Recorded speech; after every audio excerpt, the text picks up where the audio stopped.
Hey everyone, it looks like we are live. I hope everyone is having a great Wednesday. We made it to another week. How is everyone doing today? We made it to another week. How is everyone doing today? Uh-oh. I think we're having a double audio. One moment. How is everyone doing today? Uh-oh. I think we're having a double audio. One moment.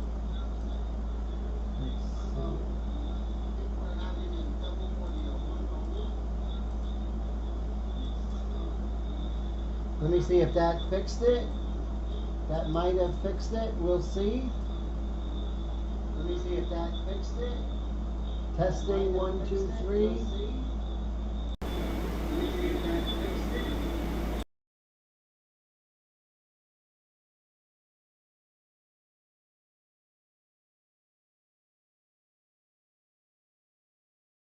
it. Okay, so you guys can hear me now?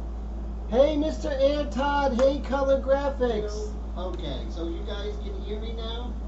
Hey, Mr. Air Todd. Hey, Color Graphics. Okay, so you guys can hear me now? Hey, Mr. Air. So let me know what the sound is like. I'm going to go ahead and put it on the TV.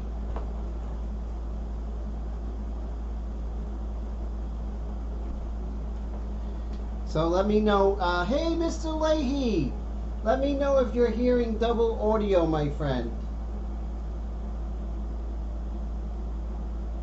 Okay, there's still an echo. So, what I need to do is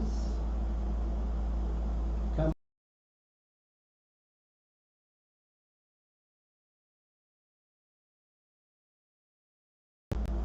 Okay, how about now? Is the echo gone? Let me see. I'm going to check and see if I still have the echo here.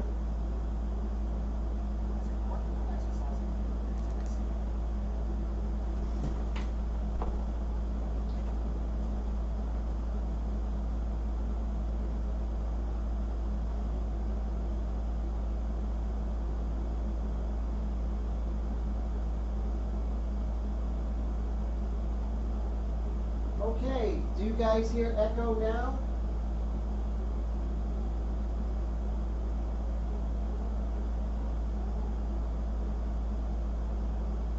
Okay, I believe the echo is gone.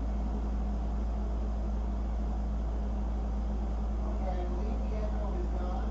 Okay, cool.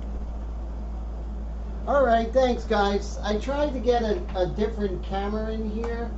So whenever you try to do more, it always goes south. So we'll work on that because I want to do a different camera angle for you, and we'll see how we can do that. So let's say hello to some of the great people here. Mr. Air Todd all the way from San Diego.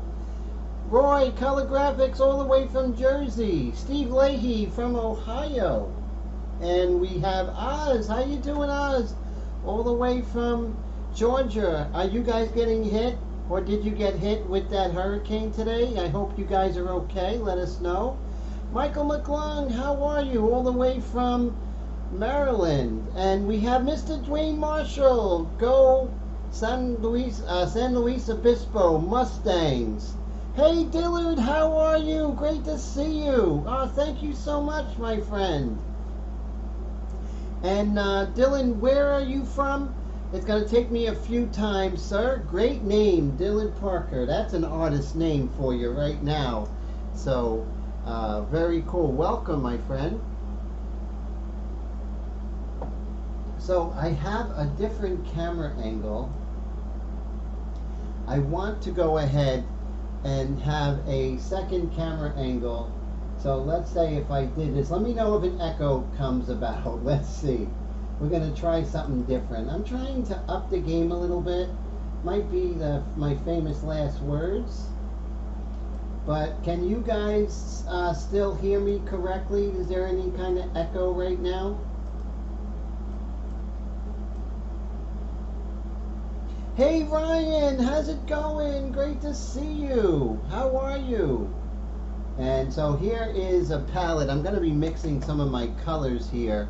Albany, New York. Welcome, my friend. Upstate New York. Very cool. The capital.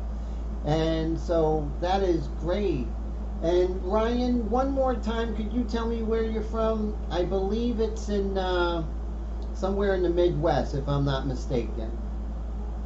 So I have this here, so we can go ahead and have that angle as well. So I'll turn this off.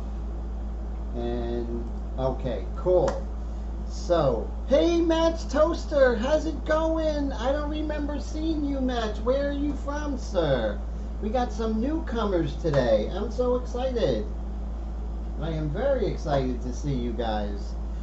Great group is right. You know, we are going to delve into the wonderful world of the Createx Wicked Paint, which is great. British Columbia, all right, Canada.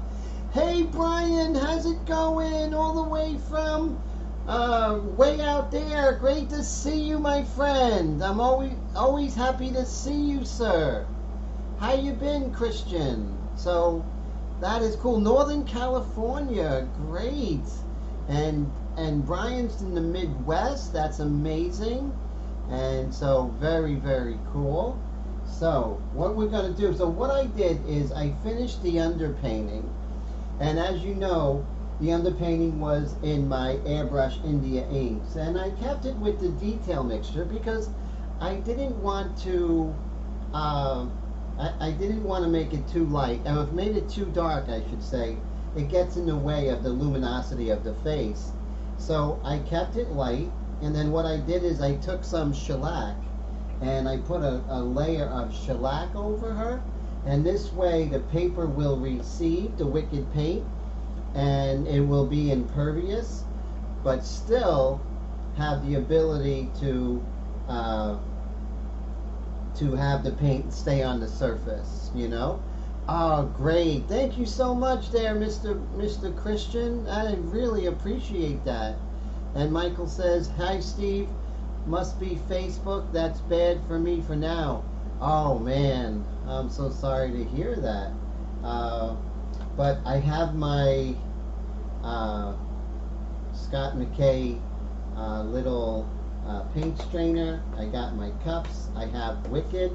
And I have the reference, the beautiful young lady, Angela, who posed for Persephone about 5 to 6 years ago. And I'm just so excited that I had the chance to photograph her. And she's in several of the Persephone series, which is really exciting. So, so great to see you, Mats, and great Ryan and Dillard. You guys are amazing. Dwayne, Air Todd, Steve, Roy, Oz, Michael, Brian. So just great to see you. Make sure I didn't miss any of these wonderful people that are here. Air Todd. So those of you who are in the background, you know, who aren't commenting, I'm glad to have you here as well. And if you have any questions, there are no bad questions, just bad answers. So please feel free to ask.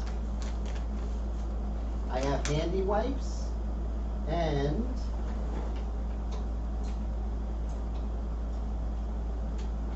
I'm going to have a small paintbrush because I'm going to mix, right? So I'm looking at her flesh tones, right? And that's important. So let me go and, so if you don't have Pure Ref, make sure you get it, pureref.org, okay? It's really important. Okay, so I have my Persephone here. So the first thing I look for is the local color. Basically the local color, you know, like an apple is red, an orange is orange, a pear is yellow. That kind of local color, if it was like a cartoon, what would that color be? And that's how I start a face, you know? It's very important. And Matt says, are you an airbrusher too? I watched your M-gram oil paint review of Prussian Blue. Oh, you are. That is amazing. So Matt, you're in Northern California. Do you have a Hobby Lobby? because if you have a Hobby Lobby and you're an oil painter, you're really going to love the news that I have. I really hope there's a Hobby Lobby by you, because it's quite amazing, the news I have. Oh, okay.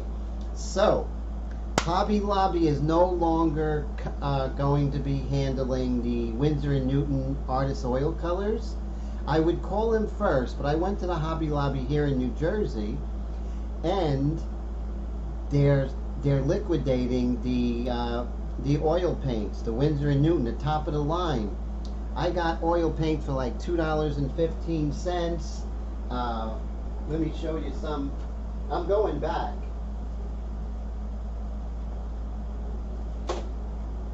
Some of these crazy prices here. This was French Ultramarine for $3.18.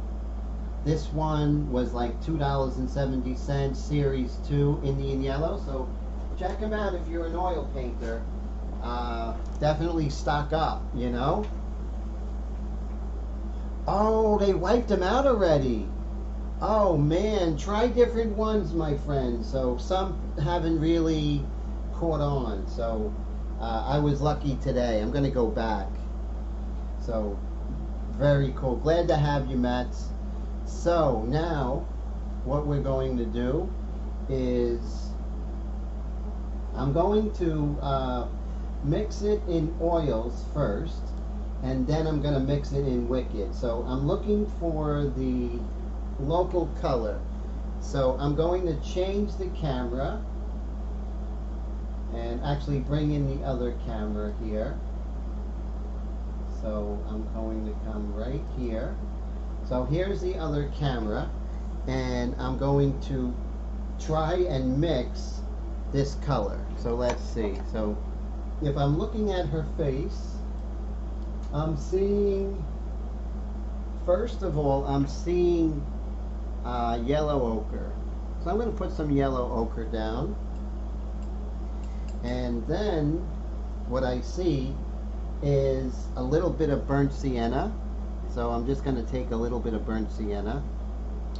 What I find interesting is that the Winsor & Newton burnt sienna is considered a transparent, yet Utrecht burnt sienna is considered a semi-opaque. So it's interesting how different brands kind of.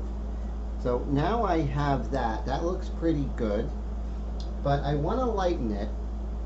But I don't want to use white, because white's going to cool it down.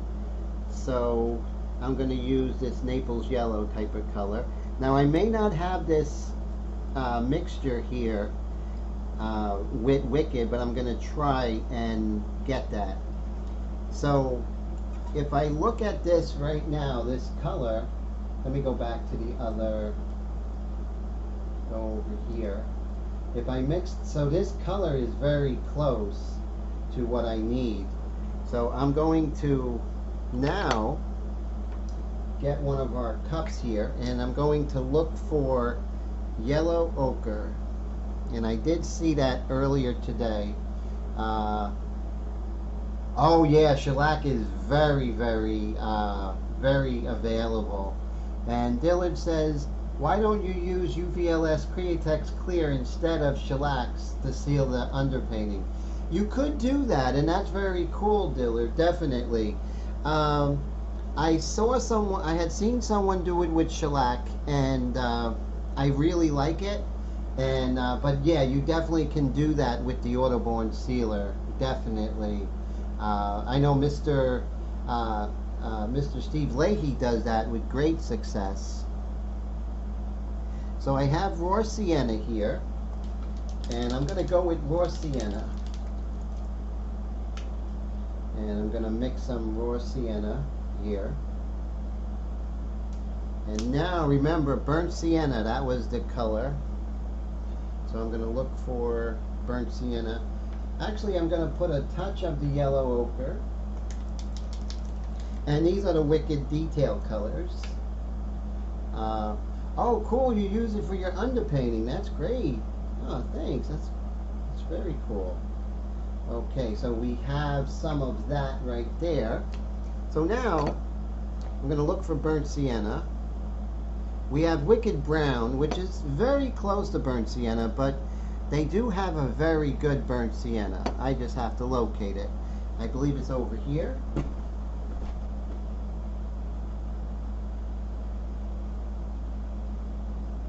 Here we go, some wicked burnt sienna.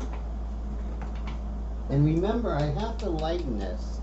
So I'm definitely going to try not to use white. So here we go. I'm going to add a little bit of burnt sienna to give some life to this. Now, I'm going to take my 4011 reducer, and I like doing 1-to-1. That's my thing. As Austin Powers says, that's my bag, baby. Mike says, he's going to watch me on a big screen. I have to do his father's portrait this weekend, so you need to concentrate. Oh, wow, that's great. Yeah, I can't wait to see that painting. I mean, I know it's going to be amazing. So I'm mixing this, and I'm mixing it far away from the painting with a palette knife. So right now you see that it's pretty rich, but if I look at it next to my reference, it's a little too rich, right? So what I'm going to do is I want to calm it down. Patty, how are you? Great to see you. So cool. Oh, so Dillard's wishing good luck for Michael in his portrait. That is fantastic. Now, I may have to go with white, but let's try a little bit of, just a little tiny bit of wicked yellow, because it's a little bit lighter. I try to lighten colors with other colors other than white at times, because you see that the yellow is actually a lighter value, and I'm more of an intuitive kind of paint mixer, right? Now what I'm going to do is I'm going to have to mix it. I'm going to mix that with the wicked white.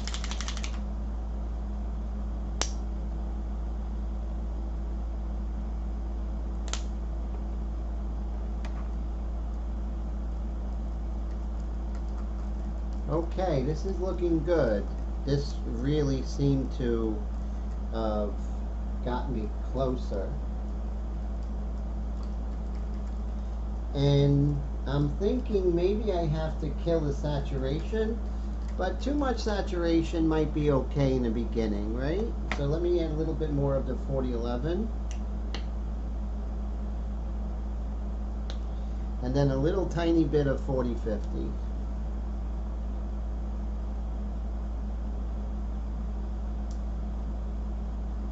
Little tiny bit.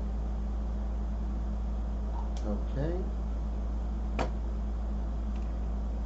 Okay, so I'm going to go ahead and mix this. And I'm going to see how it looks on the same type of paper. And I may just reduce this just a little bit more because it's the initial layer of paint, you know. Oh, Dillard says he would use 4030 clear, but unfortunately it went solid in the bottle. Oh man, we definitely have to ask our friends at Createx about that. Maybe there's something we can do to circumvent that, I hope. So now I have this kind of really rich yellow color, but it's a little yellow, so I'm going to add a little tiny bit of, let's go with burnt sienna, a little more burnt sienna. Make her a little more ruddy complexion. We'll see how this goes.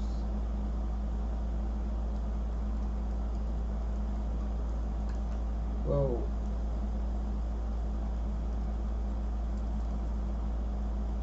Okay.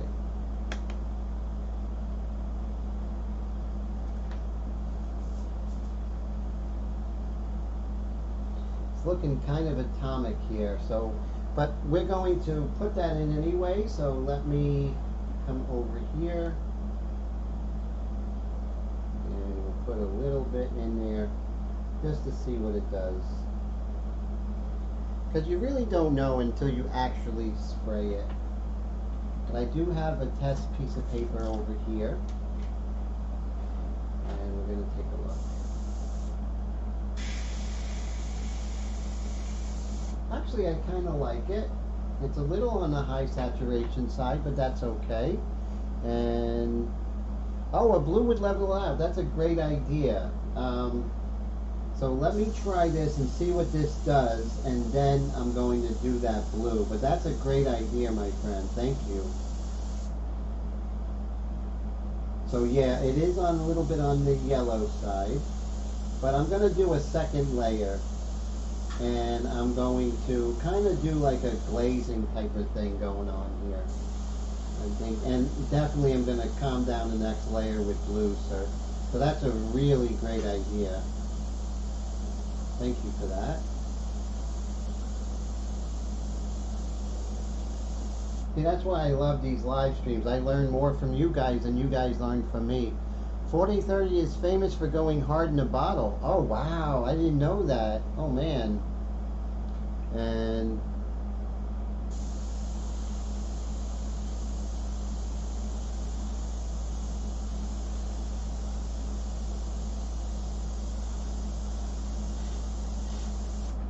okay.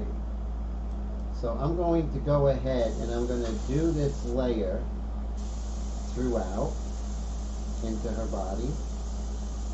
And then the next one I'm going to go super warm.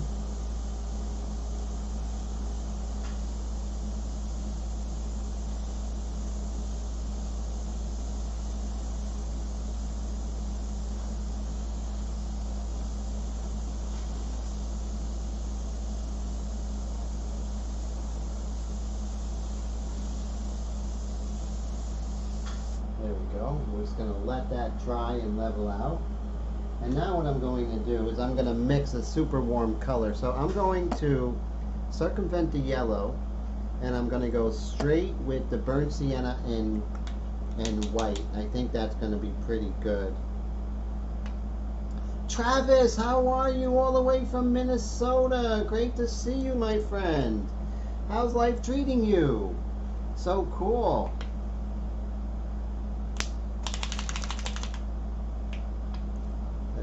About this here.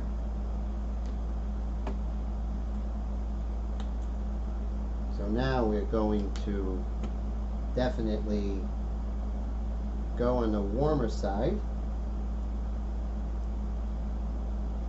And you guys all give great advice, so thank you guys.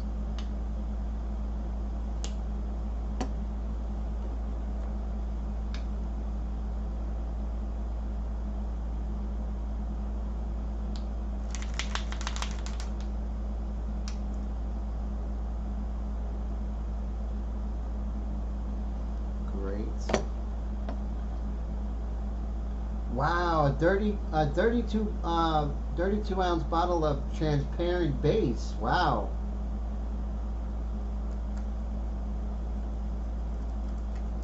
Colette, how are you? Great to see you. How are you? How's everything going today?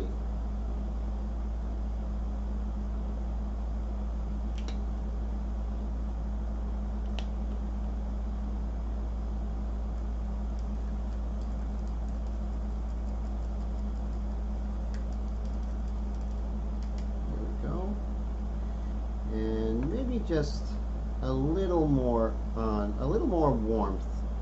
I want more warmth.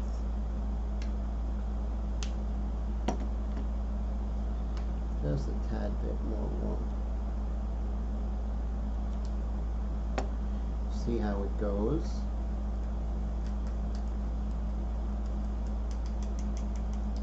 Alright, great. Now we'll go ahead and empty out this color.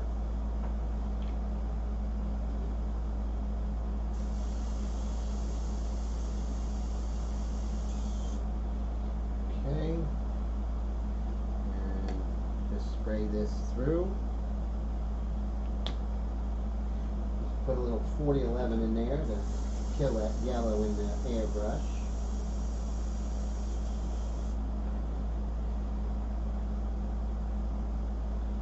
Oh, glad to hear it there, Colette. That is great. Okay, here's a nice warmer color. Definitely to calm things down. Let's see how this goes, my friends.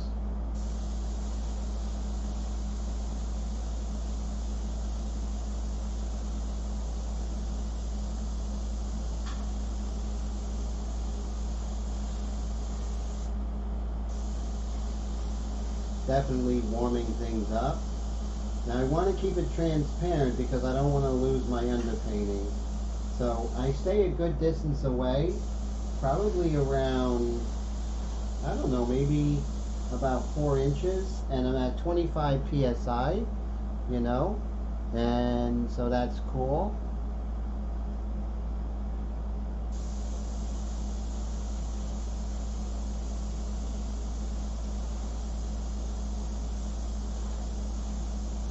And I like going over the lips and the eyes because the flesh color is in the eyes and the lips, right?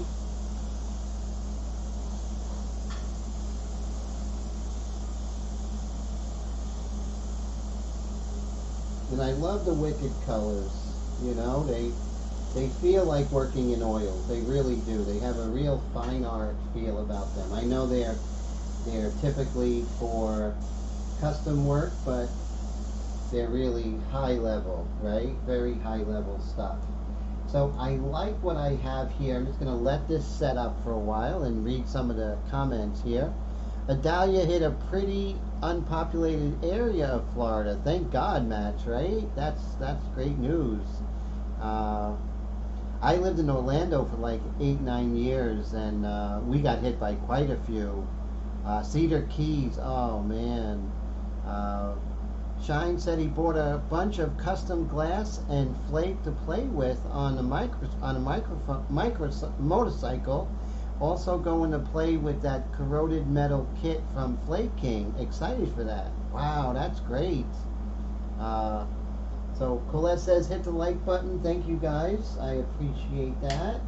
And so we're just going to let this kind of simmer for a little bit. Now let's go ahead and see if we can go ahead and start hitting some of these mid-tones, right? So I have this other airbrush, which I had working with my India inks earlier today. And I'll clean that out. Put a little bit of the 4011 through that.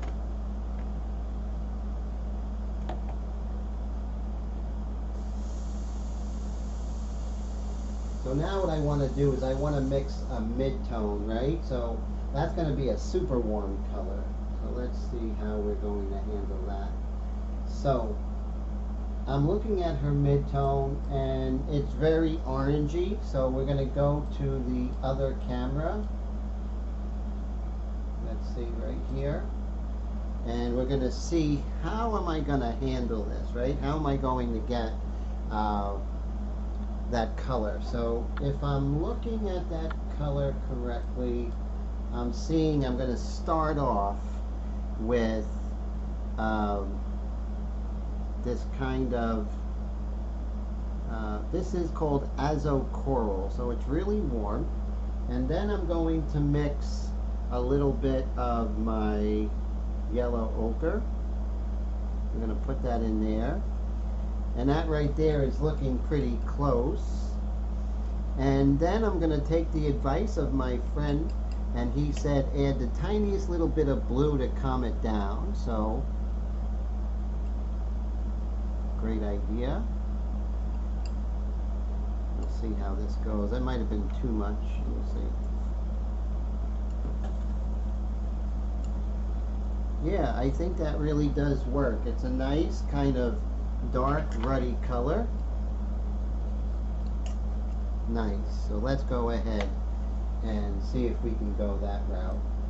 So we'll put this here and we'll go go back here. Okay. Looks like burnt umber is a good one. Yeah, yeah, burnt umber is good. Definitely. That's a great idea as well. Let's see. So just get some of these colors here. Okay, so got a new cup.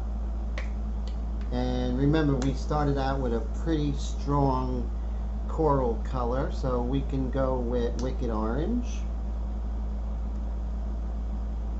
And then we'll listen to Mr. McGlung, and we'll put in some of the burnt sienna and a little bit of burnt umber. And then maybe so the burnt umber, let's see, that's detail smoked black. Burnt umber is probably over here. Here we go. Detail burnt umber. Let's see how this goes.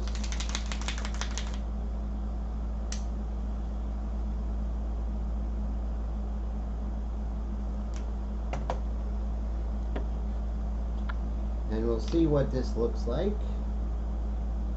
Might be atomic, but we'll see.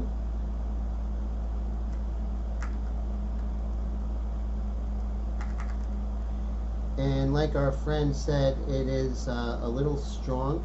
And plus there's some little doodads in here, so I am definitely going to strain this. But let's take a kind of a nice neutral kind of blue, something that isn't too bad as far as overpowering. I've seen this one blue, I really like it. Have you guys used the Wicked Laguna blue? Love it, really like it.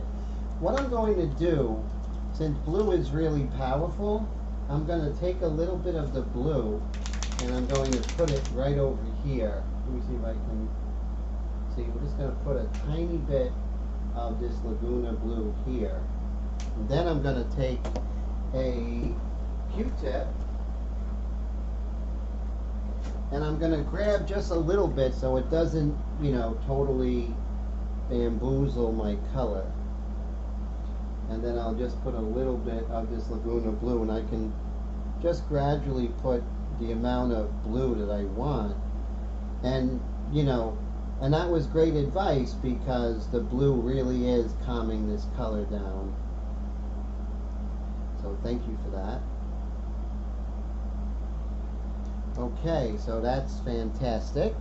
Now, what I'm going to do is add a little bit more of the 4011, and I'm going to go strain this because that is crucial, because I see a lot of weird things in here. So I'll be right back, go into the sink.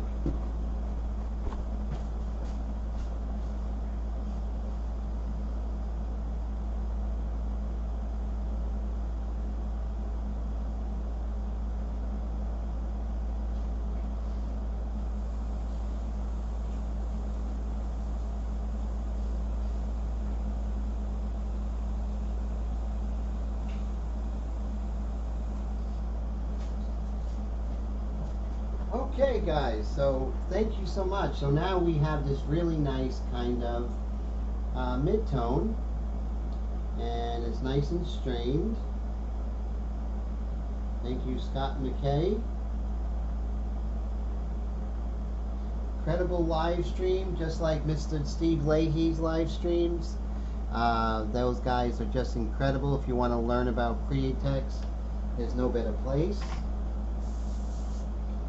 And let's see what I missed here. Oh, Dylan says, am I using illustration or the Wicked line? Thanks, Dylan. I'm using the Wicked. I wanted to do Wicked because I just wanted to challenge myself. Dylan says, color is his life. He read volumes on it while in university. Very cool. Yeah, color is amazing. Okay, so we're going to check out and see what this does on similar paper. Okay, I can live with that.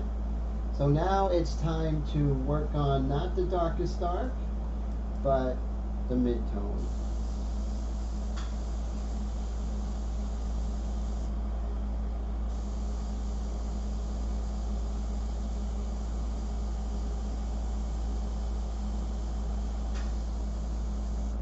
And then I'm going to come in with the darkest dark. Notice I'm working from light to dark, and there's a reason for that. You always want to avoid blue shifts. Now when I'm doing the mid-tone, I'm spilling over into the light area and spilling over into the dark. You don't want to be too fine with that, because then you're going to have a border, so you want to make sure that you spill into the next value.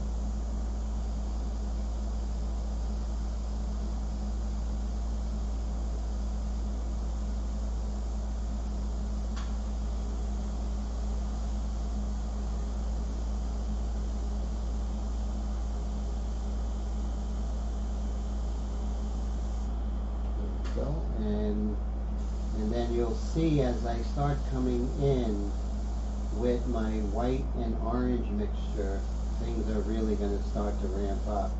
So now I'm kind of coming in with this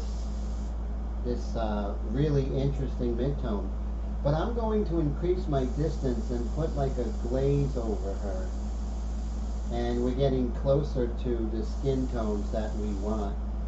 Just raise the value here. There we go. But these Wicked paints are really amazing. They work really well. Just fantastic. Now I want to make sure I'm not putting saturation where there isn't saturation, meaning that I'm not putting hot colors where it's more gray. So I'm really thinking about where I'm putting everything. And I am working from light to dark.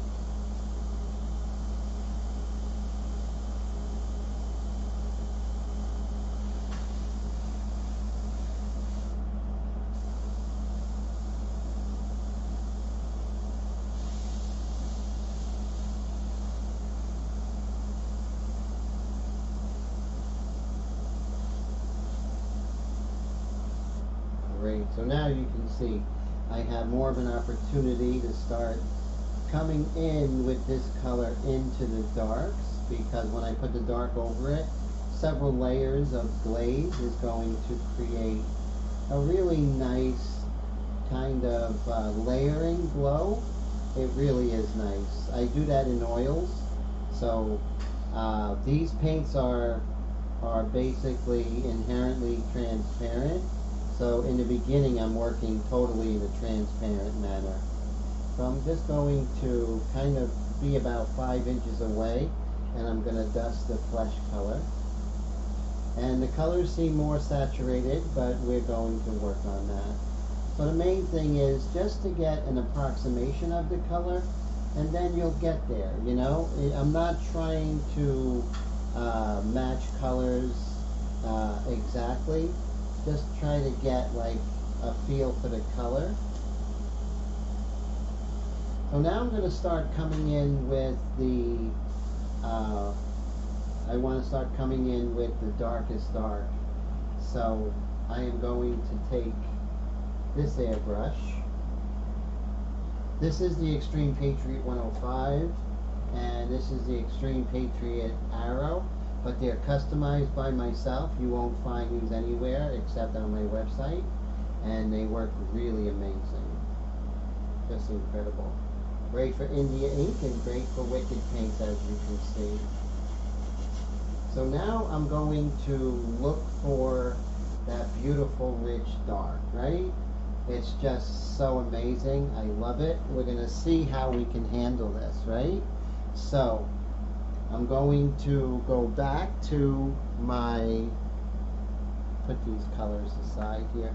I'm going to actually go back to my palette.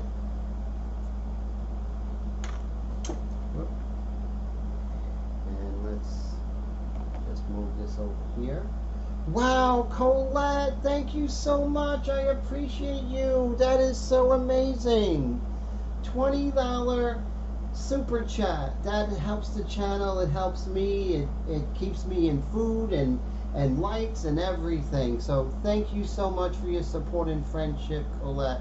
I really, really appreciate you. It helps the channel. It lets me know I'm doing the right thing. All really positive things. So I appreciate you. You are amazing. Okay, so now I'm going to go to my other camera over here.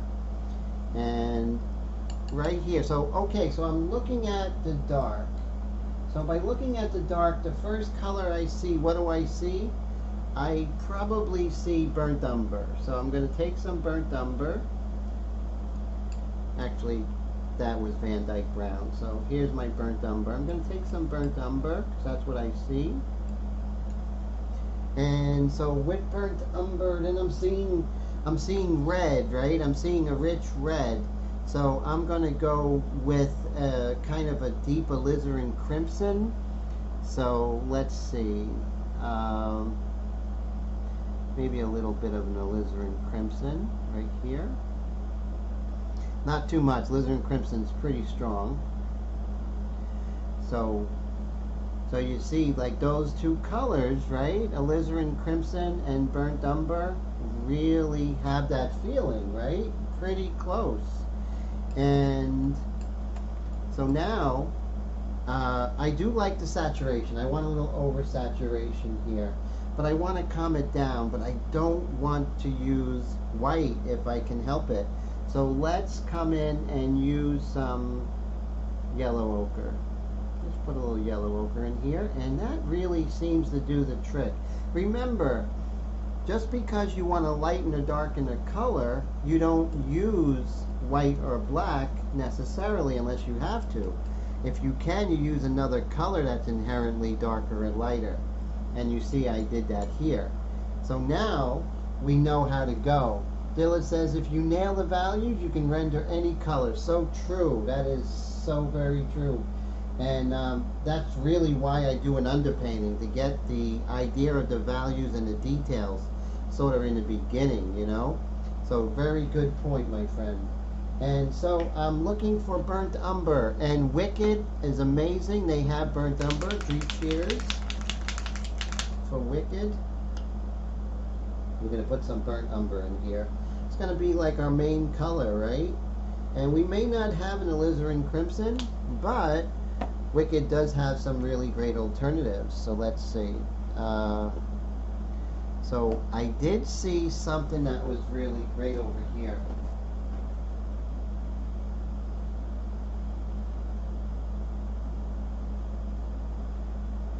Very cool. So I'm going to do kind of a combination of two, right? So I really love this Wicked Crimson. See right over here, this Wicked Crimson. I'm going to put some of that in there.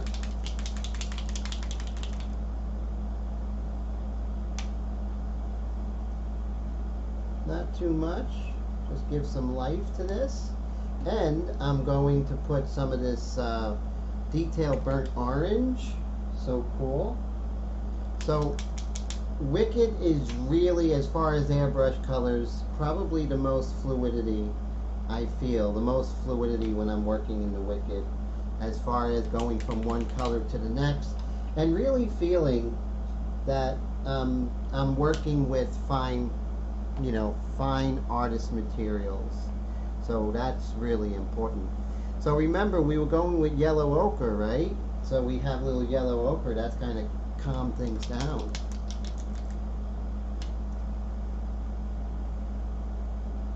All right. Let's see what we have. But mixing on my palette really helps me to kind of stay in the right ballpark here. So here, I'm going to put some 4011 in there as soon as I find it. Patty, have a great night. Thanks so much for hanging out. I appreciate you. And Patty, all the way from Illinois, she's a great friend of the channel. And I really always am so happy when I see you at the live streams. So now I have to find my palette knife.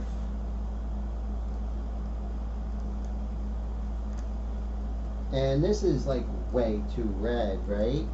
So what I'm going to do is I'm going to do a little cheating, because Wicked has this amazing color called Detail Smoke Black, and that is like a magic wand. So let's see. I'm going to put some Detail Smoke Black, and that's going to really kind of get me where I want to be. Kind of a shortcut.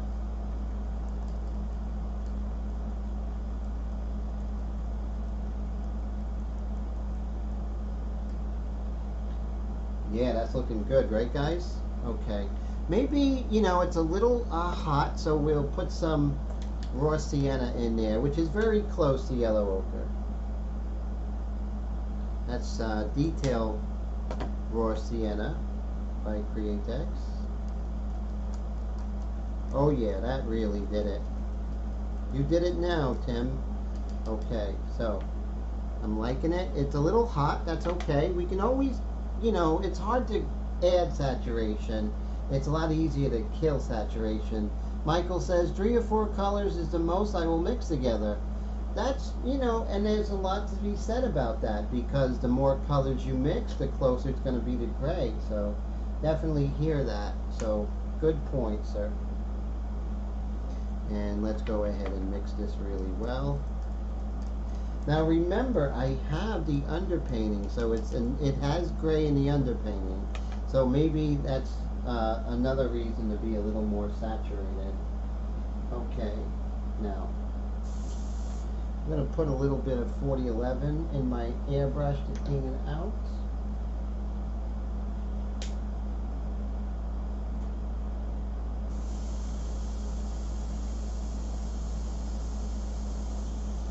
Alright, let's see how this goes.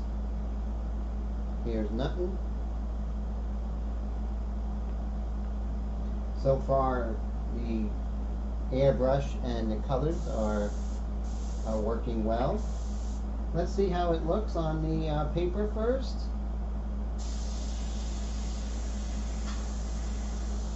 It's really a red, but I'll use that as the first color, and also remember that I'm going over a dark underpainting. So let's check this out.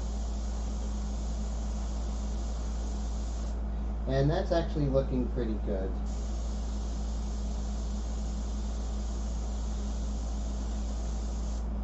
There we go. And of course, Tim's 1 second rule. Those who have been following the channel for a long time know how I'm a stickler for that. You paint for a second, you look for a second. Great.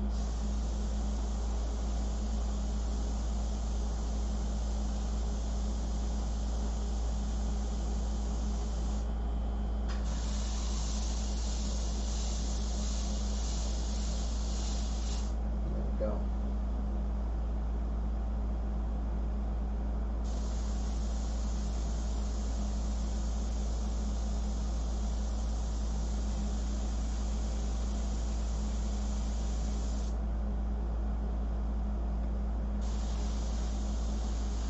Everything is super transparent right now, guys. Super transparent. So I have this dark, and I'm just going to kind of indicate her lips very lightly. And now's an opportunity to start working on some areas in her body.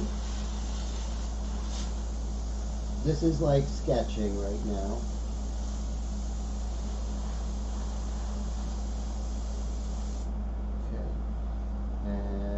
Very cool. Okay, we'll just continue here. So even though that red was pretty hot, we're going over a gray underpainting, so it actually works. And I won't know until I actually put it down. But the underpainting, I'd rather go a little more saturated than not.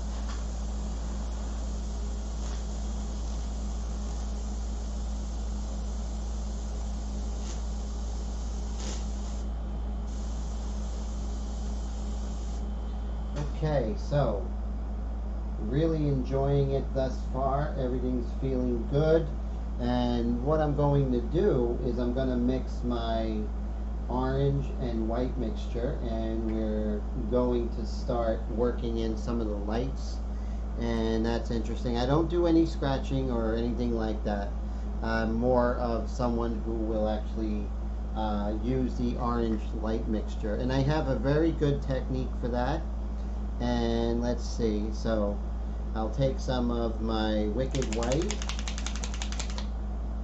What I like to do is I like to coat the bottom here, right, with my Wicked White.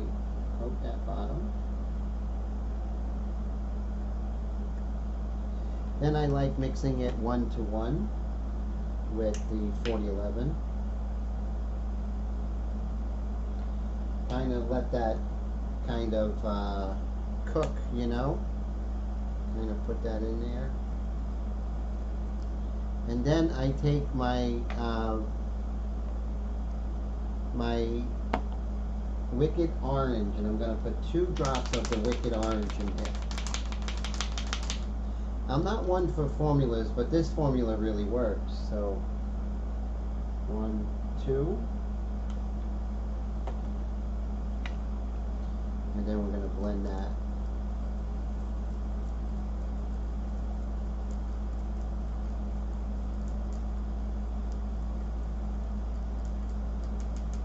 Okay, so I'm going to put that aside, so I'm really happy with that. So now, I'm going to see which airbrush I'm going to use.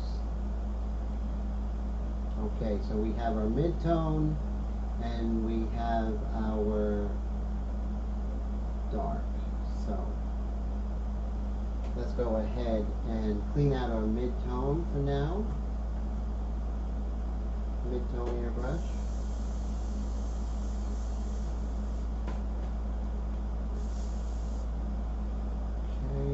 We really want to clean it out because we're going from a dark to a light. Lately I've been using baby wipes.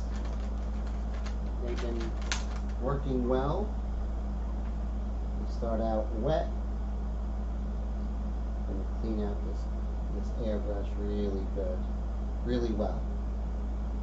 Not good.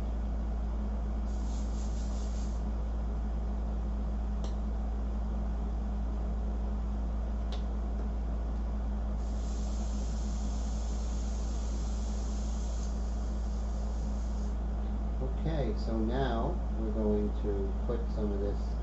Well, you want to make sure that it's well mixed because it will separate.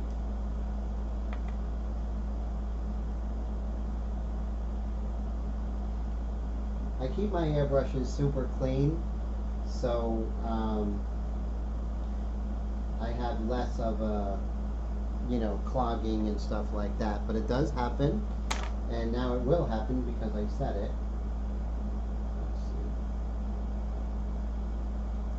And of course I'm going to clean my cap.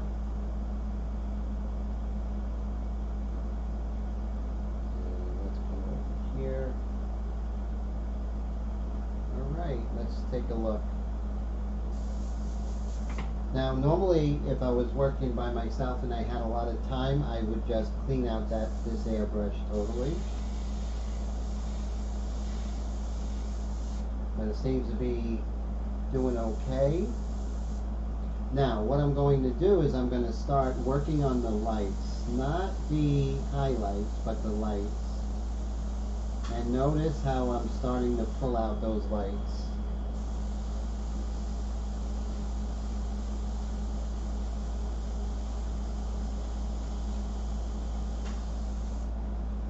And that's what I'm going to do right now, just sort of pull out these lights.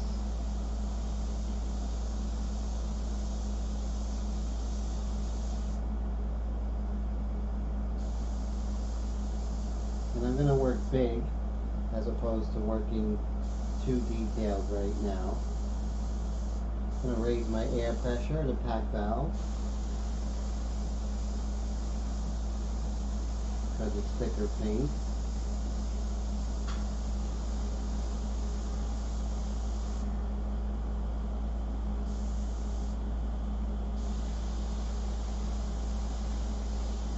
Always go darker. So you see I'm going to go light, to go darker later, going back and forth.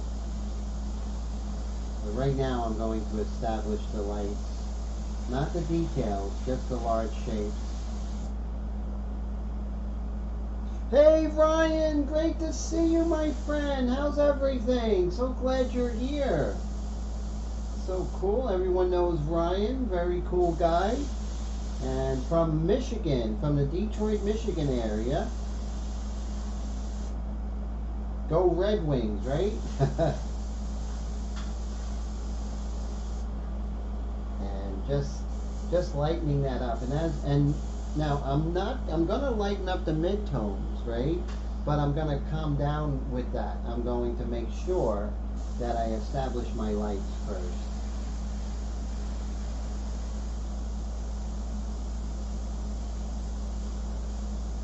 I kind of do my own thing with airbrushing because I have an extensive background with other mediums, so I have a way of working, so I'm not afraid to adopt that in my airbrushing.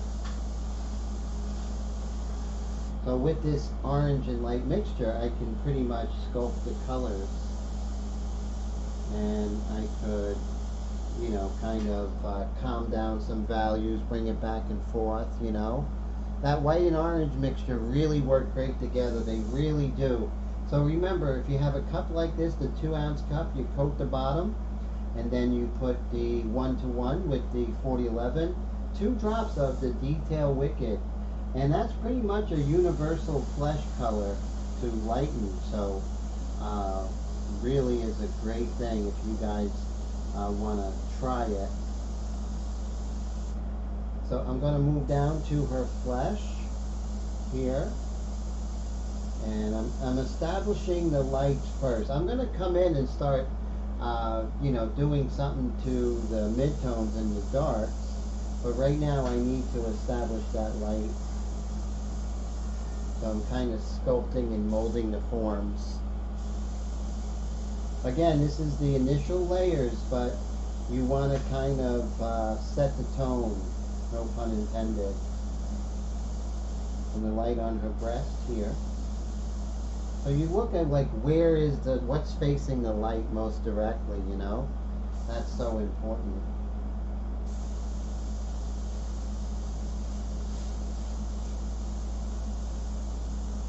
So when you do have this white mixture, always check for tip dry, because it's going to be a part of your day.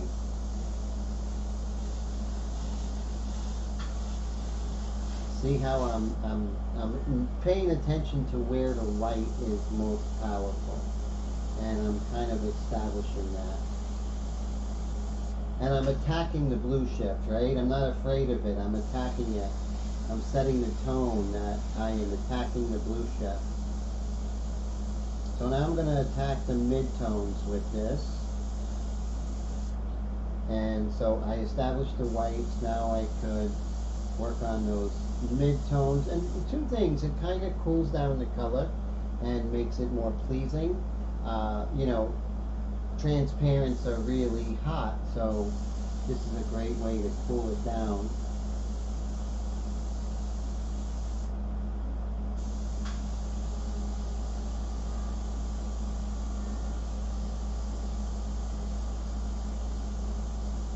So when the dark is dark, you're going to get blue shift, but you're going over it with dark, so it doesn't matter. But first it's important that I establish the lights.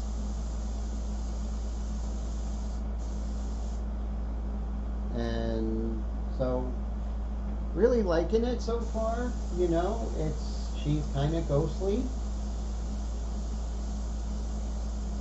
I'm about 5 to 6 inches away, so airbrush is a lot of physics, and if you get those physics down, you're really going to understand it. You know, controlling the airbrush is not going to make us a better painter. Painting's going to make us a better painter, but what's really going to help us is understanding light and shade and anatomy and those things. So those are things we have to do, as well as learn the physics of the airbrush. You know, the airbrush artists who have that great control, they just know the physics of it. You know, whether it's on a conscious level or a subconscious level. It's all about what it does, you know, the inverse square law, all that stuff. Those of you out there who are photographers, you have a big edge in the physics of airbrush than other airbrush artists. See how this is really hot here, and if I go over this with that mixture, kind of cools it down. Same thing right here. It's really hot.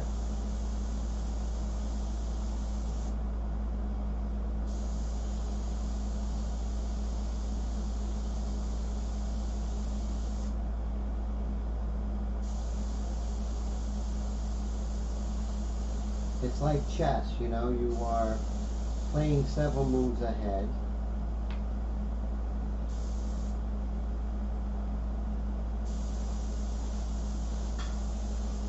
Okay, so let's take a look and see what we have, just for giggles here. And we might move down to her dress. Let's see. We'll see what we do. I don't want to get fixated, but I do like the way the face is going. Like I said, I'm not trying to get the color. Just as if I'm oil painting, I'm getting a general direction of the color, and I'll get there when I get there. I'm not worried about it. But I'm getting in the right direction, right? And now that I'm looking at this, I could see that there is a little bit I can do with this white mixture. I can just cool off some colors here. Value is what gives color its identity. Very true. That's why, you know, my students, I always make them paint in black and white for a very long time, you know, before they even touch color. Because if you understand color, I'm going to say that, you know, drawing is, what is it, like 80% or 85% of good painting. Color, I mean, a drawing has everything, the value, the edges, you know, the contour. I think Anger also said that I think it takes 5 years to learn how to, 25 years to learn how to paint, and 1 week or something to learn, we'll learn how to draw, and 5 years to learn how to draw, and I believe it was 1 day to learn how to paint, or something like that. But a really pretty cool statement. So here we are right now. I'm digging it, and it's a nice base, and we're going to go from there.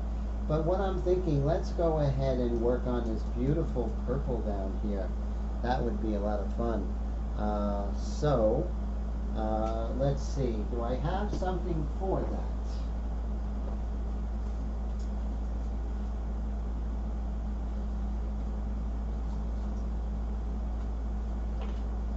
I think I do.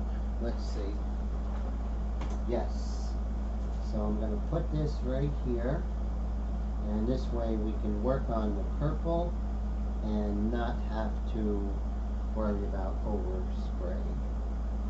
I'm going to get a piece of scrap paper to put under this.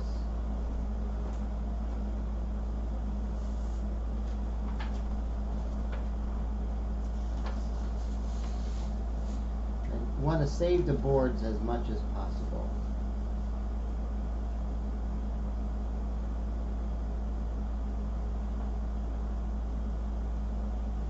And then we could work on her hair if we have time. And the background, we'll decide what's going on with the background.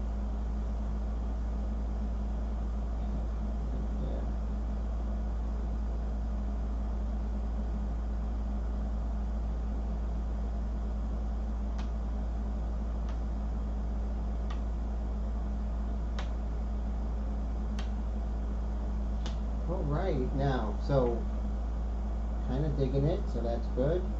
All right, so this, we could have some overspray over here. You know, an ounce of projection, an ounce of prevention weighs a lot. So just going to take a piece of paper and put it there. Let's see.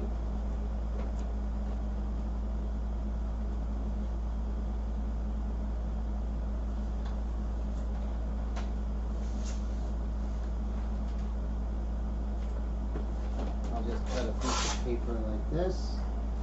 And the best offense is not to be, the best defense is not to be there. So we'll get rid of that and we'll work on a beautiful dress. So it's a really nice purple, right?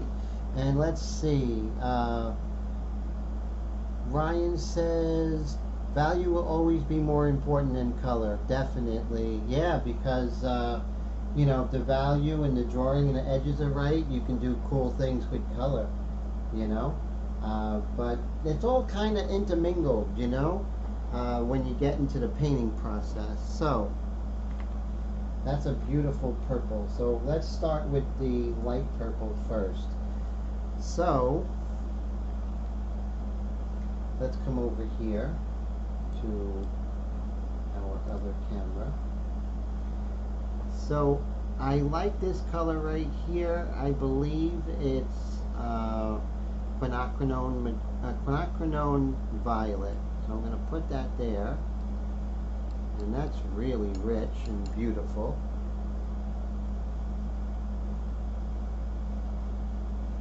And I want to lighten it, but I'm not going to do yellow because yellow is complement. So this is a time where white is probably going to be your only decision. So let me go ahead and get a little bit of white here. For the oil painters out there, Utrecht white is a wonderful white. Really is interesting because it's made with linseed oil and safflower oil, and it has titanium white and zinc white in it. So a lot of artists, including myself, really love the zinc white. I mean the Utrecht white. I have titanium white in my hand. Yes, the Utrecht white. It's a little more transparent.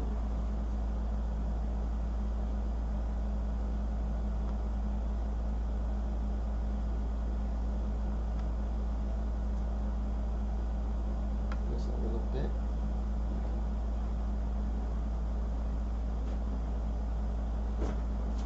So I work in several mediums. I am proficient in pastel, in oils, in India ink, in pencil, and airbrush. So I pretty much do it all. I'm old enough to have learned all that stuff.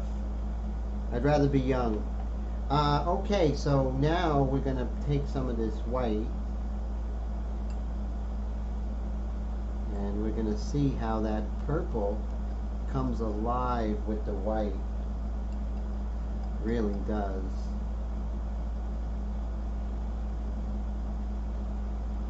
Okay, so really nice. So I'm not even going to use any raw umber or anything.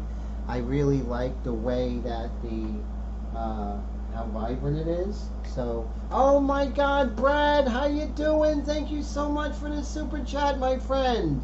That is so amazing, and it really helps the channel, sir. And as you know, this is my only income as far as being a full-time artist, so that really helps me and gives me a lot of encouragement. So thank you so much, my friend. That is such a big help, huge help. So thank you. Phthalo blue and quinacridone magenta. Yes, that's a great combination, my friend. Definitely. What I'm going to do is I am going to find this color. I believe in the Wicked line.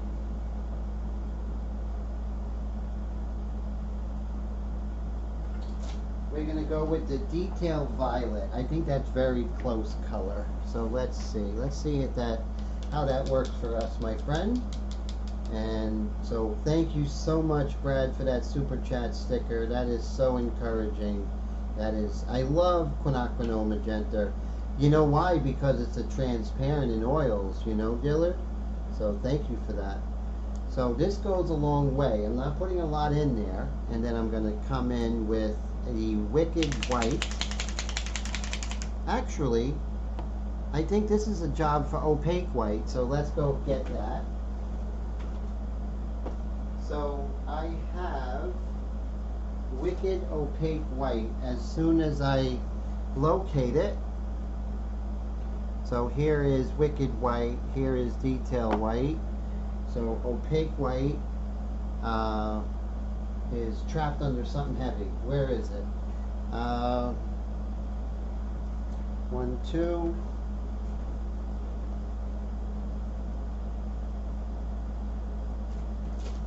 I know I had it. I mean, I don't need to be working with the opaque white, but I like the coverage in this early going, and it mixes. It's going to mix a lot better with. So here I don't see it. I'm not giving up. It must have fell or something. Let's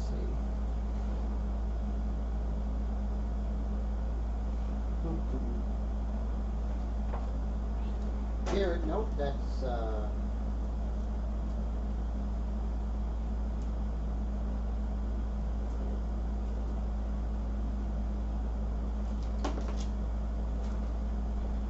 okay, so we're going to have to go with Wicked White. It's okay, it's not the end of the world.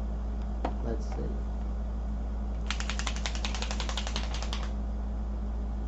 And we're going to go ahead, put a good amount of that in there, because that purple is really strong, guys. And let's go ahead and dilute that 1:1 with our 4011.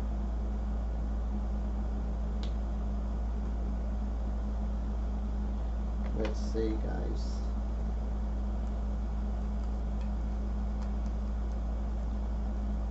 Wow. Yeah, once I start mixing this violet, it really does kick its butt. Kicks the white's butt. Okay.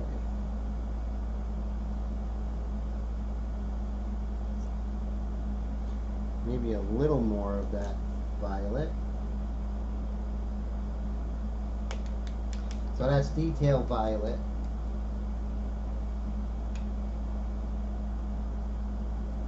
Let's see what it does. So stay tuned. I'll be letting everybody know where my opaque white went.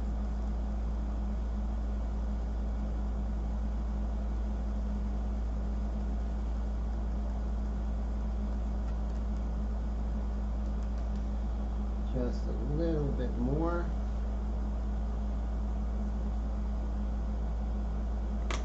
Detail Violet.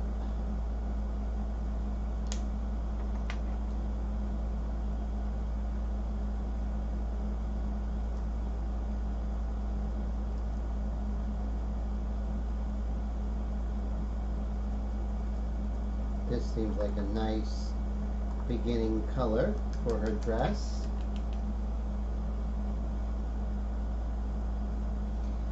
I'm just going to dilute it a little bit more.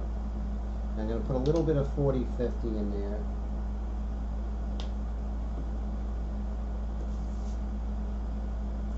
So what do you guys think of the 4050? I love it. I think it really kind of keeps the adhesion really well, you know? But I'm really loving the shellac because I can turn any paper into... I could work it with oils, I could work it with airbrush, all different types of colored paper and everything. It's very transparent. It really is great. So shellac is really, and I think there's a link for the shellac I use in the description. Okay, so we had our white mixture. So what we're going to do is we're going to dump that out. We've been pretty lucky so far. I mean, our airbrushes have been really good for 2.5, almost 2 hours. So definitely happy. These airbrushes are fantastic.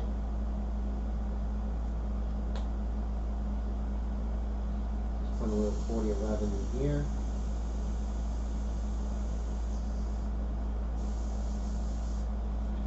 Okay. do this. See how this goes. And we'll kill this camera. Okay. And let's put this on here. Now this is great. I have this test paper up here. And that's a really nice color.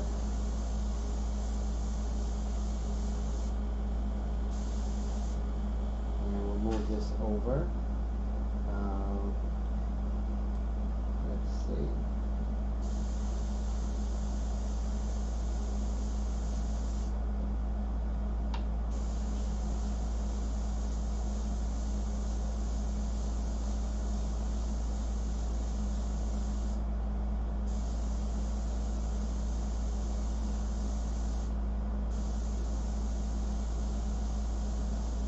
And it's a good base color.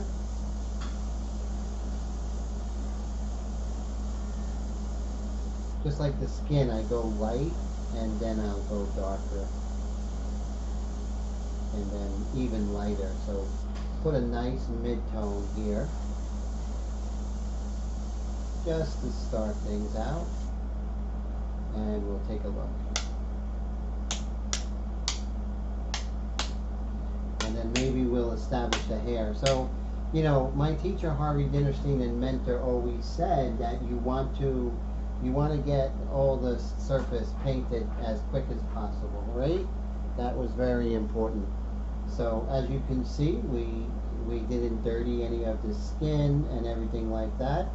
So I think now maybe we could start coming in with our hair. Our hair's pretty dark, so I want to gradually darken it. I don't want to go too dark.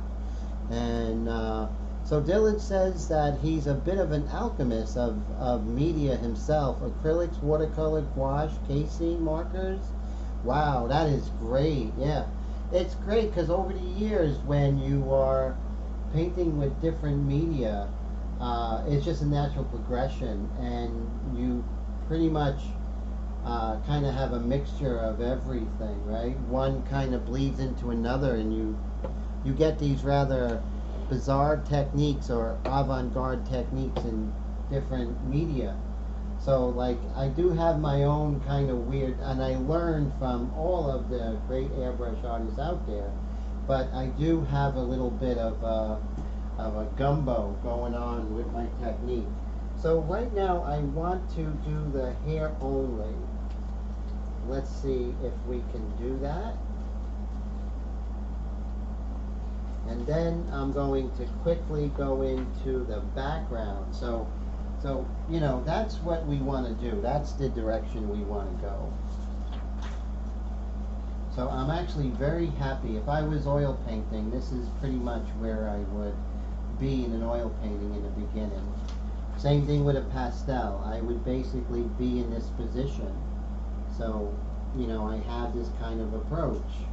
So it's more like how it feels as opposed to, you know, a strict guideline of technique. And that's how I am with color. I don't have a strict kind of guideline when it comes to color. I arrive at the color. I'm not trying to get the exact color. So let's see right here. You definitely want to have your glasses on when you're doing something like this, right guys? So Brad has, let's see what Brad says. He dabbled a bit in painting with wood. Wow, marquetry, very cool. And Phil, how you doing all the way from the UK? What an honor. How are you, sir? I am so glad to see you. Me and Phil are part of a different community of you know, learning how to be entrepreneurs online. And Mr. Phil Wyatt is amazing. He built this workshop. I mean, not a workshop, but like a whole building. And it was just like unbelievable. And Mr. Brad has a lot in common with Mr. Phil. Incredible. So, an honor to see you. Thank you so much for coming by.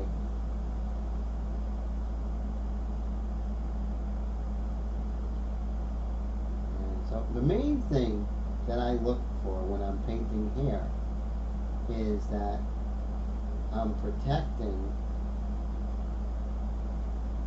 her face, right? So I don't want, that's like the most important.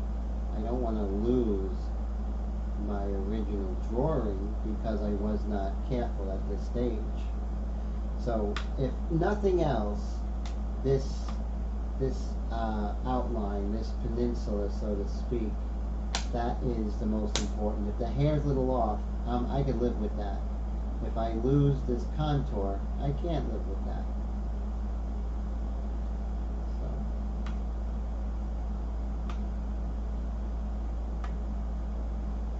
So even if I go and I'm outside a little bit, I could deal with that, but I definitely don't want to go inside the contours, because then you lose the drawing, and you lose the drawing, it's a done deal. And like I said, I don't care if the hair's a little bit off. I don't want to lose any of this important part. And a lot of times when I'm doing areas like this, I'll make sure that one area is perfect. A lot of times when you're working, things move, you kind of enlarge some areas unknowingly and stuff like that. So I'm going to worry about this side right now. That's all I'm going to worry about, just this side. And then I'm going to reposition and work on this side of the contour. And so I'm just going to worry about this right here. Okay.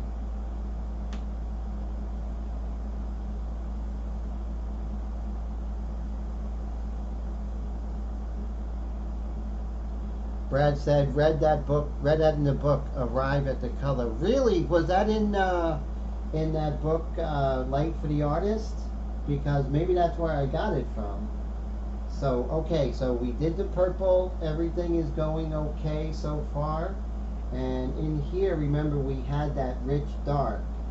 So, we could definitely use this airbrush. And let's go ahead and put that. I love this dark, right? It was really nice. Okay, let's clean this bad boy out. Alright. What I do is I take a gallon of milk and I cut a hole in it with some paper towels, and this way I'm just not spraying it in the air. The paper towels absorb it.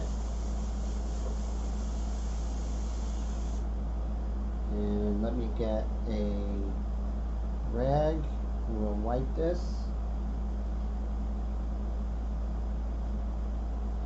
And I think I want to stay like as transparent as possible in the early going of the hair. I think that is a smart decision, but we'll see.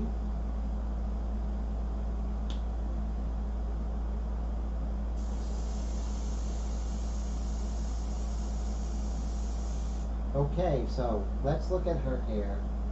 And it's, you know, the long and short, the easy solution may be, let's go with black. But that's not the right solution. So I'm going to start out with burnt umber. Burnt umber is a great color. And let's see, where is it? I think burnt umber is probably hanging out with my opaque white. So let's move this over here. Get a fresh cup.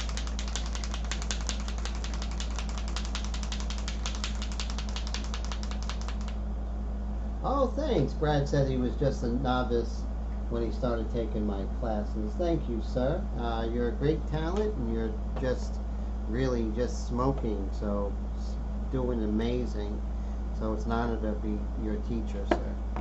Okay, so we have that. So a little bit of the burnt umber, but that's not only it.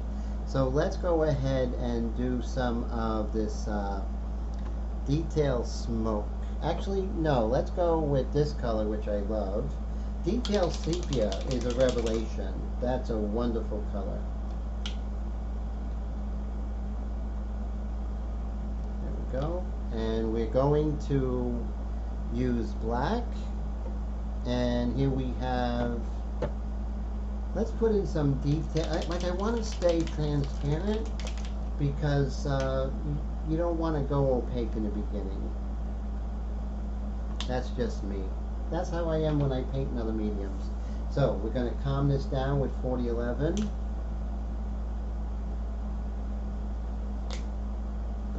And now we're going to go ahead and mix.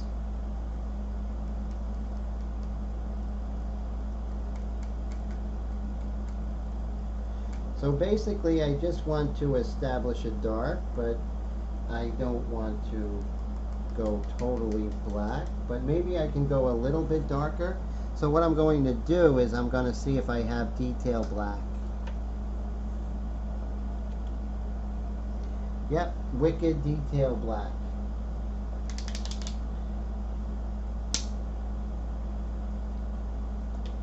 Just darken it a bit, right?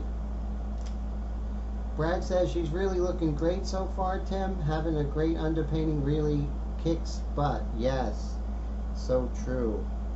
So, yeah, I mean, the underpainting is a tricky thing, you know. It's you don't want to go too dark. You want to leave room for the transparency, you know. But as far as having that structure, you know, the 19th century French neoclassicists, they had the right idea. Jacques-Louis David, Jean-Auguste Donegangre. And then the academics, Jules Joseph Lafay, Jean-Leon Jerome. Those guys were just amazing. Okay, so now I have this as my hair color. Notice there's a lot of color in it. You know, it's important. It's important to have color. You use color. To stay away from white and black as much as you can. They're important, but you don't want to depend on them too much. Okay, here goes.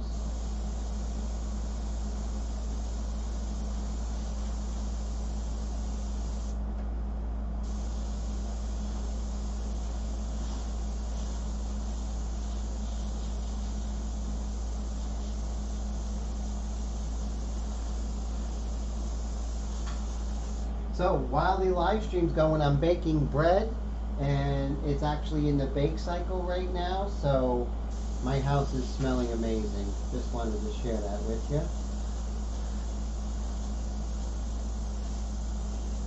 I should do a airbrush live stream and baking live stream at the same time.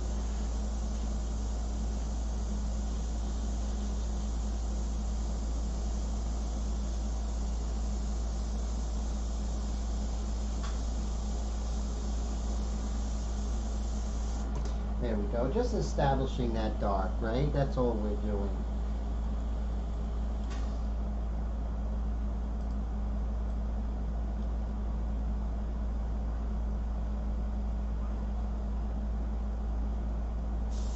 So in airbrush, I worked only in black and white for a time period of like 3 years, maybe 3 to 5 years. And I did that because I wanted to master the airbrush, the aerodynamics and everything.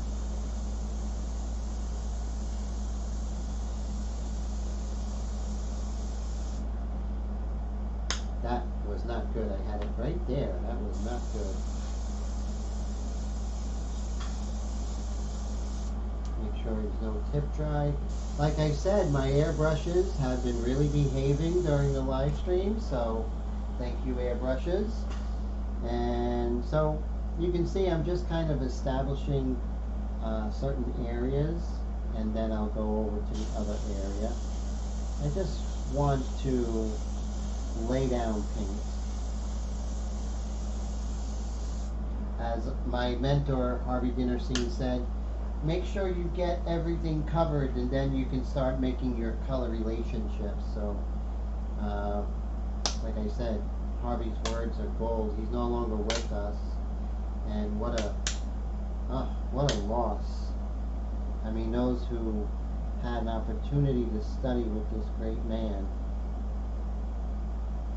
Okay, we'll move this over.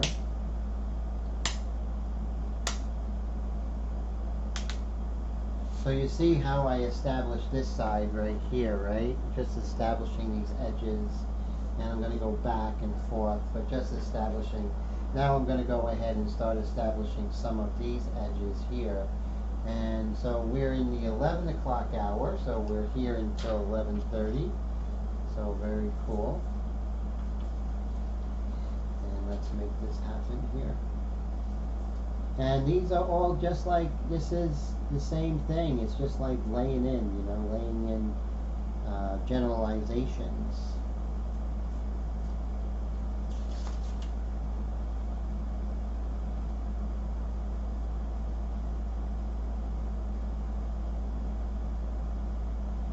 So I'm working on several portraits in oils and pastel, and the same thought process is going on. So now I'm worried about this contour. That's all I'm caring about. I don't really care if the hair is too far. I just want to make sure that my contours are on the money. You don't want to lose. I worked really hard to get that drawing, so I'm not about to lose it out of neglect. So right here, and then I can come back and work on any particular contour that I kind of want to. And alright, so we have this going down here, and let's make this happen. You want to have your magnets close to the edge, because this way you're not going to have any underspray. Overspray sucks, so does underspray. And Dylan says, Brad, I wish I could claim as much. He has been a couple of schools. Also had the opportunity to teach an adult education class. Oh, that's fantastic. And Brad says, Tim's one-on-one classes are really intense, a great value for those who want to improve. I appreciate that. Thank you, sir.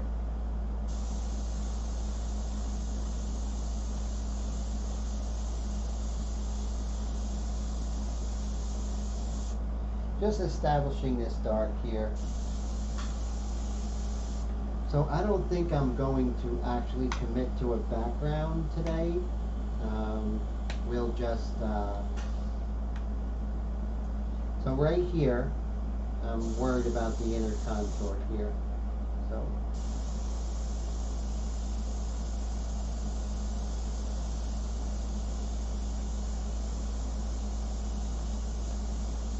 But you notice it isn't black, it's burnt umber, little bit of the detail smoke, some raw umber.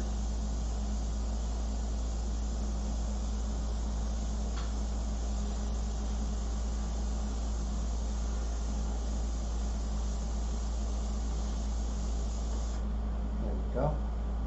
So now we're gonna see and hopefully be happy with this edge, and then we're going to work on this edge down here.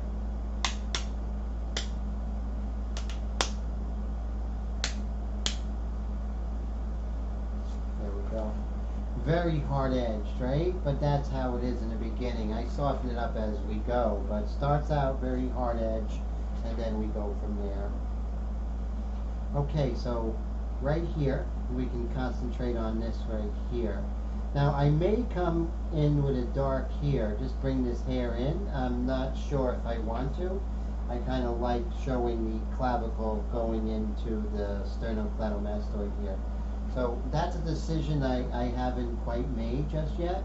But notice when I darken the hair. So one of the great things about darkening the hair and putting that in, it really lightens up what I thought was too light. And that's why you bring up color and value at the same time. So, you know, my underpainting was lighter than it should have been because I want the luminosity. Because when you add more layers of color, it's going to naturally darken down. So you start lighter, you have some wiggle room, right? So as I darken the hair, then I could come in and darken the eyes, the nostril, and then come in with this dark here, the mid-tone, lighten everything up. sort of get those relationships and everything like that. So remember in the beginning, everything was very too hot, right? But with that orange and white mixture, really brought everything down. And what we have now is a really good cartoon, that's called. The Renaissance artists called it a cartoon. It's like when you start, it has a cartoon kind of look to it, and then you build upon it. So let's see if we can, like right here, let's see if we could work on this a little bit.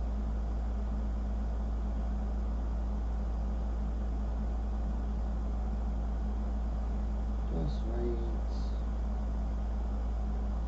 here. Now I may come in with freehand shield. That's always an option. Let's see. You know, when you're getting a little more refined. Just make sure that it's spraying okay. So this painting is probably going to be a 4-week painting, right? And I'm going to paint offline. So, you know, I'll paint probably over the weekend. And then we come back, we'll pick up where I left off. So perpendicular and not parallel, right? Wipe off your freehand shield.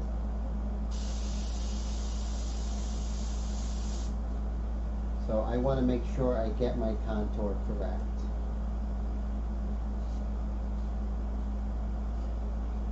And where else? Right down here with this dress.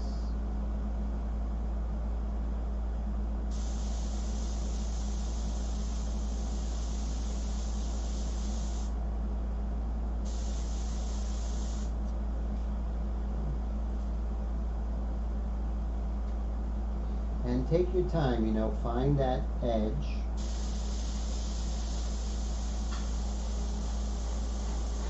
And don't be afraid to shoot from, let's say, 6 inches, 7 inches, even 10 inches. Don't be afraid of that. And notice I like going perpendicular to the freehand shield.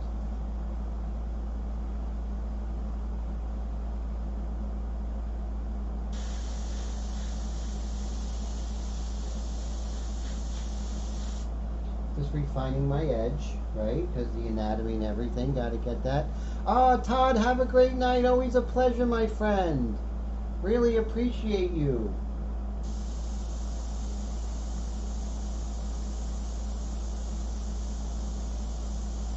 Now, when I'm airbrushing, I'm not afraid to give it a deep cleaning in the middle of my painting session. I don't care. If my airbrush is not working 100, I am not going to continue. So I'm just going to soften this edge here.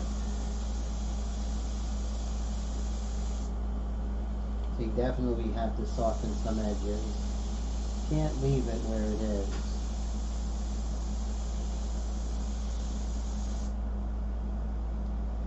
And let's see. So I'm just going to take a quick look and see what the painting looks on the big TV. So yeah, that's exactly what I'm looking for in the beginning stages, is this kind of cartoon kind of feel that I can build up on this. And it's very non-saturated, right? So by going in and going a little bit hot with the saturation, when I had to come in with the white and orange mixture, it gave me some wiggle room to actually go ahead and kill the saturation without making it totally white, which is good, right? So definitely what I wanted to do. So right here, I'm just going to do a little perpendicular and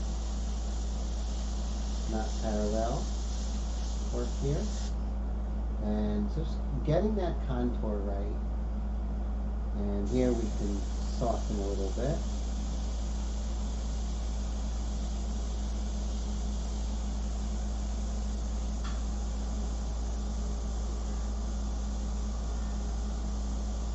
And you can see by coming in with this dark, we are really coming in with this dark, we're really lightening everything up that looked really, you know, really saturated and dark before.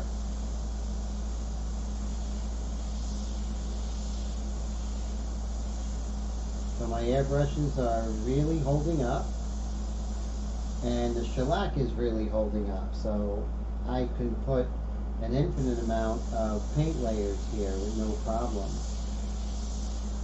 It's not warping the paper or anything. The shellac is just nice and impervious, but still has texture where it's accepting. I'm not getting like a lot of, or any of the,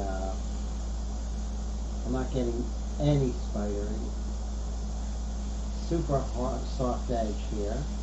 So I'm just going to soften it. But yeah, try working with the Wicked. I know a lot of you really love the illustration paints, you know, because you can do a lot of scratching techniques and erasing techniques. But where this shines, it feels more like oil painting. It really does. The way that the color kind of works together and the transparency of it. You know, and I do work with the illustration colors, but there's something very fine art about this stuff. And I don't know if anyone works in Wicked out there. I know is Dwayne still out there? Do you also feel, or Steve Leahy, Mr. Leahy? It has a very fine art feeling to it, which is really, really nice. So if you haven't tried the Wicked paint, go ahead and give it a try. I think you're going to like it. Especially if you were an oil painter or a pastel painter, I think you'll really be very pleasantly surprised. So now I'm very happy with the initial lay-in. And that's all it is. This is all just an initial lay-in.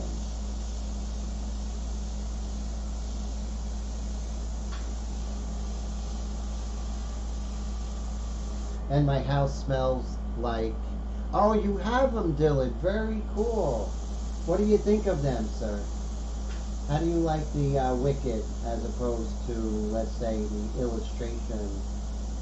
What are your contrasts? You know, compare and contrast. And you too, Dwayne, out there, if you're with us today, still here. I know he's very busy doing his own painting and commissions. He does murals, Mr. Dwayne, and it's very cool. So yeah, see how I'm softening her hair and everything like that? But notice how even this dark, remember I was so proud how dark this is? Now it's super light. Now I can come dark here. So darkening this, darkening the hair darkens the darks, darkens the midtones, darkens the lights, and then the highlights are going to pop, right? Because if we were to kind of live in the midtone, things won't pop, but now they do because we're getting our values right. But we're not getting the values right off the bat, you know? Just like when I do my Airbrush India inks, just my black and whites, I arrive at the value. I'm not trying to get there too fast, you know, there's no rush. So that's important.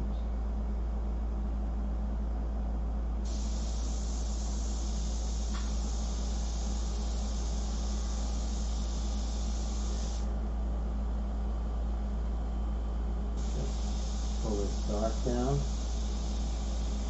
So there are times when you'll see that, hey Dwayne, there you are, sir.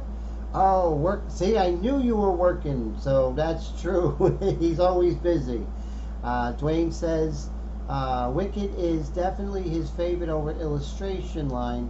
He says, you still scratch a little and erase with it. Oh, very cool. And Dillard says they are a flexible line of paints and they use them on all surfaces. Thank you, sir. Thanks, Dillard and Dwayne. Great insights. I appreciate you.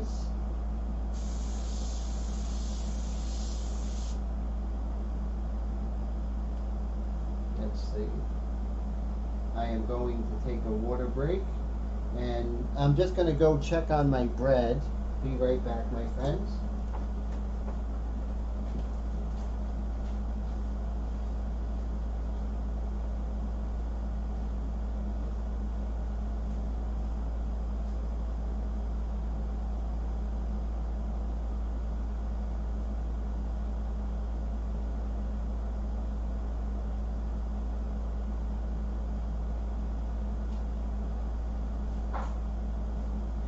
So the bread's looking a little weird. I may not have had enough water in there, so it kind of has a little mountain range happening on top. But we'll see. It really matters how it tastes. So sometimes if you don't have enough water, you get weirdness, and you get too much water. You know, it's like painting, right? You just learn through trial and error. And let's see. Dwayne says he has a couple of fiberglass pencils he uses. Yeah, that's pretty cool.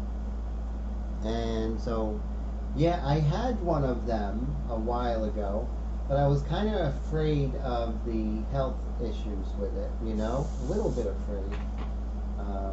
There's just history of lung disease in my family. So, you know, maybe paranoid. But I kind of started using them back in 2012, and then I heard about it. I'm like, uh-oh, you know, someone scared me. But, you know, if you're wearing a respirator, you're going to be fine, right, Dwayne? That's true. Oh, they're made for clayboard scratching. That's very cool. Dylan says that he has used them on clayboard canvas wood and polyester mylar. Wow, that's great information. Thank you, gentlemen. Really appreciate that. So I'm going to ask you guys a question. Do you guys feel, and just as a vote, there's only 7 of you out there right now, maybe even 6. Do you think that my live streams are too long? Some people have shorter live streams.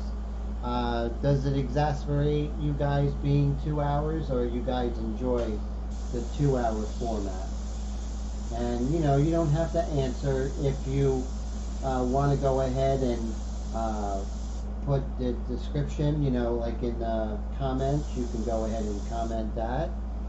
Oh, Brad says not long enough. Thank you, sir. That's cool.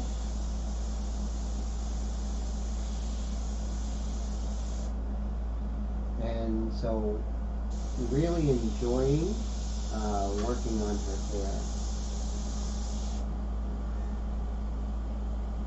And of course, you know, her hair is not really as dark as it's going to be, but we're building it up. If I just started and went with the straight black, I think that would kind of, too dark too soon, too bad. That's my motto.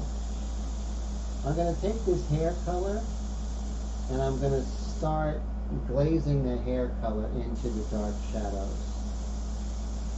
It's going to do 2 things. It's going to darken the value, but what it's also going to do is soften the edges. So these are the type of decisions I kind of make on the fly, and works, you know. Dwayne says his personal opinion is they are just right length. Thank you, sir. I appreciate that, Dwayne. And there's no right or wrong answers, guys, but I appreciate your candidness. And, you know, I just want to make sure that, you know, I'm not going too long. You know, that's important.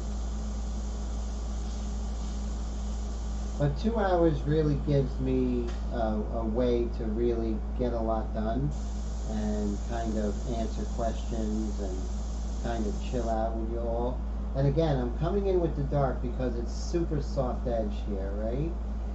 But notice that I'm only doing my darkest darks. I don't want to come too dark here, right? So I want to go towards my correct value. I don't want to have to lighten it. So that's really important. Dillard says, no, they are just what I need, just what he needs to inspire him to update his portfolio. Thanks, Dillard. I appreciate that. Mr. Dwayne with the super chat. Thank you, my friend. I really appreciate you, your friendship, and your support. really is a shot in the arm, and thank you, sir. Thank you for being the resident Wicked experienced artist out there. You with Mr. Steve Leahy, and once in a while Scott McKay will come in. Shine says he likes the long vids. Nice to listen sometimes while working. There's always something to pick up or learn. Thank you, sir. I appreciate that, Travis. Very cool. And yeah, Dillard, and got some great thoughts, and so glad you're here, Dylan. And it's just so fantastic. And Michael, and you guys are all amazing. And we have Matt's had some really great insight. You all have great insight, and I always I wanted to be about the community, not just me painting and talking, but you guys talking and giving your 2 cents, right? It's not just about, it's really about community and friendships and stuff like that. So that's really important. And thank you so much again for the Super Chat sticker, my friend. It really is very, very encouraging, sir.